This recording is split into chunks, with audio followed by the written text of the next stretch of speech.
Oke, halo, assalamualaikum warahmatullahi wabarakatuh. Selamat datang kembali teman-teman di Panduan Jago atau Mahir Website.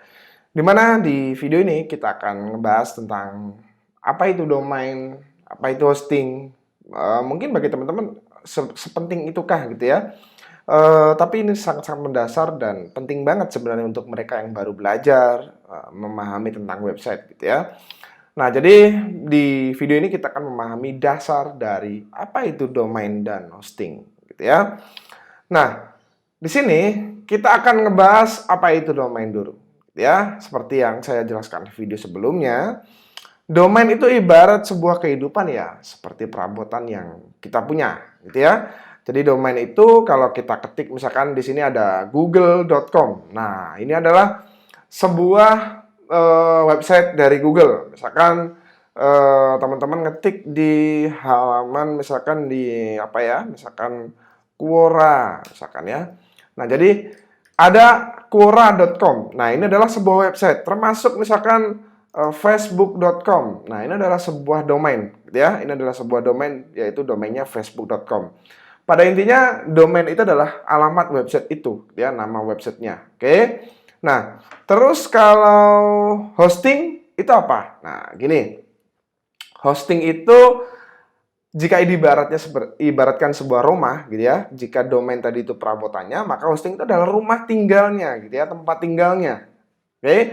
Hosting sendiri dibedain satu persatu gitu ya. Ada beberapa macam hosting yang harus teman-teman ketahui. Jadi hosting itu mungkin teman-teman ada yang menyebutnya hosting, ada yang menyebutnya server, sebenarnya hampir sama gitu ya. Ini cuman cuman kosakata yang dibedakan sesuai kebutuhan aja. Biasanya kalau hosting itu lebih ke kebutuhan yang lebih kecil, small. Kalau untuk yang lebih besar biasanya disebut server gitu ya.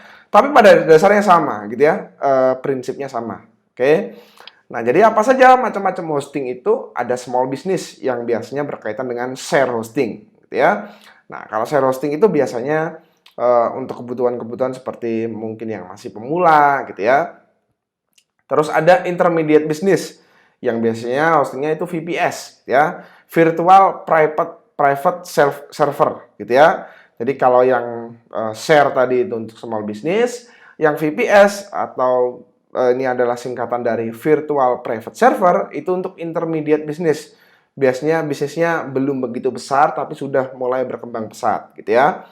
Nah, kemudian ada dedicated server gitu ya. Yang biasanya ini kebutuhannya lebih besar lagi gitu ya. Dia bisa kebutuhannya lebih besar daripada intermediate maupun small gitu ya. Nah, mudahnya begini, kalau kita beli dedicated atau memiliki server dedicated, kita bisa membuat banyak server VPS gitu ya. Kemudian kalau kita memiliki satu server VPS saja, kita bisa membuat banyak server hosting, gitu ya. Nah, itu adalah cara mudahnya untuk menganalogikan.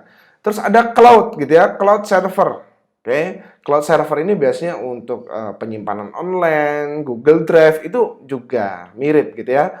Jadi ketika teman-teman itu memiliki sebuah server yang dimana saat ini bingung mau milih server yang mana, tentu ini sangat-sangat penting sekali. Sedikit sharing juga untuk teman-teman, kalau kita masuk di halaman web hakhost.com, ini tempat saya biasanya beli domain, beli hosting gitu ya. Nah, di sini ada shared hosting, ya, ada SD hosting, reseller hosting. Nah, ini harganya lebih mahal, lebih apa ya? Tidak bersahabat lah ibaratnya gitu ya. Untuk para pemula kalau dia sudah semakin naik ke reseller hosting misalkan.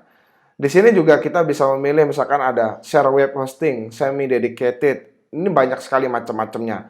Tapi itu secara bahasa ya, dibedakan secara penulisan aja. Tapi secara ilmu atau kebutuhan juga itu hanya 4 ini, gitu ya. Jadi itulah macam-macam hosting dan juga pengertian domain gitu ya, yang saya rasa ini penting banget untuk teman-teman. Oke, dari saya itu saja dulu. Terima kasih. Wassalamualaikum warahmatullahi wabarakatuh.